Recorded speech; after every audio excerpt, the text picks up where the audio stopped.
আজকে অনেকদিন পরে আমাদের একটা ভ্যান রেডি হচ্ছে। ওই যে ভ্যানটা দেখো, সবাই কাজ চলছে, ভ্যানটা রেডি করতে হবে কালকে সকালের মধ্যে। সবাই মিলে কাজ করছে, এদিকে মাথার কাজ চলছে, যে মাথা ফিটিং হচ্ছে, এদিকে কাটিং হচ্ছে, যে সাইলেন্সার লাগানো হবে, যার জন্য ভ্যানটা দেখো সবাই।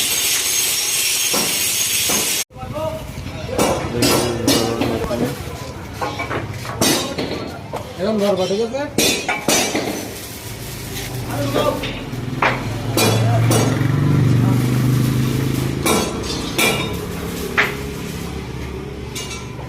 নিচে করো, নিচে করো, গাইলে আছে।